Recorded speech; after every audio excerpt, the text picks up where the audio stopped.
Judge, jury, and unemployed. Joe Judge is now out with the New York Giants organization. Ladies and gentlemen, after the organization took 2 days meeting internally, while Joe Judge was holding meetings with players, he was holding meetings with coaches, with staff about the future. Well, guess what? The future only lasted 2 days for him. He is out in New York. So one thing to look at here, Adam, initially your thoughts on this, because I think on Black Monday we were talking about it. We were really surprised that Joe Judge was not out. And we know that Gettleman stepped down, he retired, and we said, okay, well, Joe Judge is safe for now. Didn't take too long. The Giants moving on.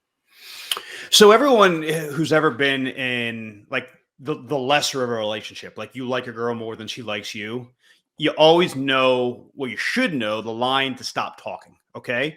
To let the mystery maybe a little bit ring true, or just know when you won.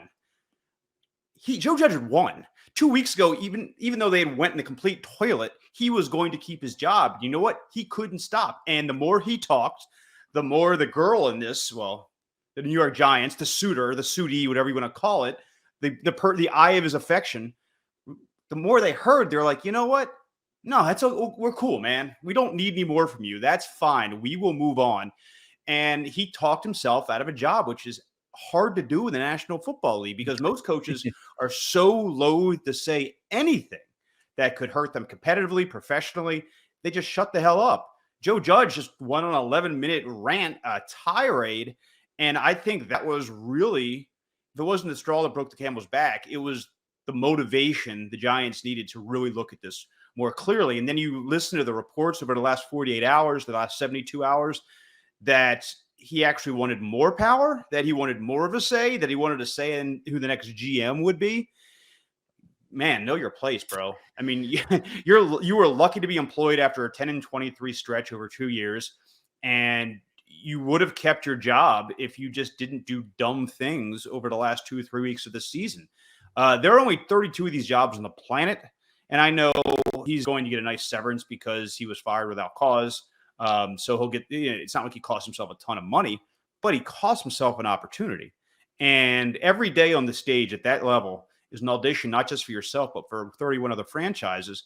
And so if you're an owner of another team, certainly in this cycle, he is toxic. There's no one who's going to bring him in. It's like, man, Joe Judge is the guy to turn around our franchise. But a year, 2, 3 years down the road, when he tries to rehab his image, there's still going to be this lasting memory of him as a complete and utter knucklehead, a buffoon at the most important time of his career. I don't get it. I think the Giants made the right decision to move on. There are far better candidates. Certainly he got dealt a crappy hand. You inherit Dave Gettleman. You inherit a roster that has Daniel Jones and Saquon Barkley as their cornerstones when you could have Josh Allen and any other number of players as your cornerstones. So he was inheriting a crappy situation, understood, but he did not help himself at all. And I think the Giants did wise. I mean, John Mara said this is rock bottom for this franchise, and every week it seems to get worse.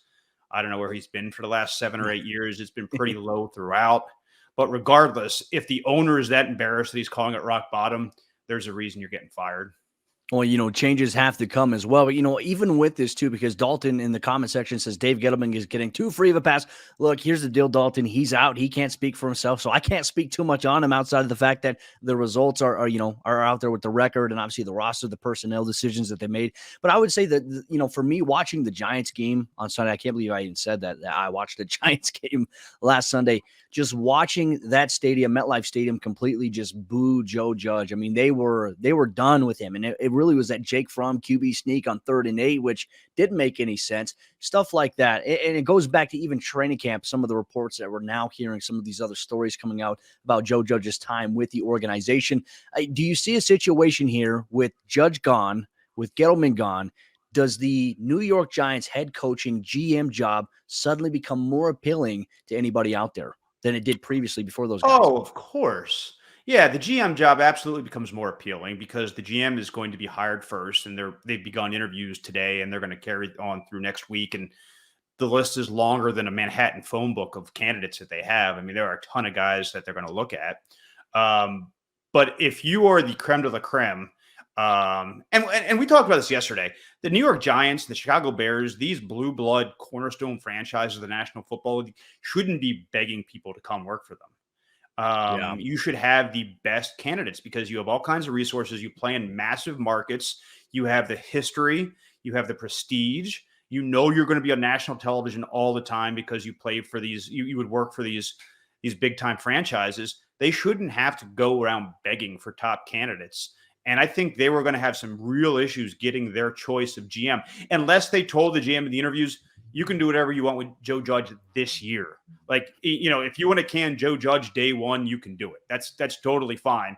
Short of doing that, they would have some trouble convincing some people to take it. Because look, just like getting a job as an NFL coach is a lifetime pursuit, and it's something that you might only get once in your entire existence. GM jobs are kind of the same way too. I mean, I know there's a little bit more forgiveness because GMs are a little bit more out of the spotlight. They're not the face of the franchise, so short-term memory maybe. I don't know unless you're a hardcore football fan. I don't know if LA Chargers fans know the ins and outs of Dave Gettleman. Not saying that he's ever going to work again, but Jeff Ireland's a great example. Pan, he got Pan in his time as Miami. He's rehabilitated his career in New Orleans. Now he might be one of the hottest candidates out there for these jobs. So you can kind of recycle it as GM, but regardless, those opportunities are few and far between. Yeah. And you're not going to take if you're choosing between this and another opportunity, you're going to take the more lucrative opportunity. If it's I get to pick the coach, I'm not saddled with a guy that made it just a jackass of himself on national television, and we're going to go forward like that. I think the Giants are in a much better position now today, as I choke on my words, a much better position today than they were 2 days ago about the future of their franchise.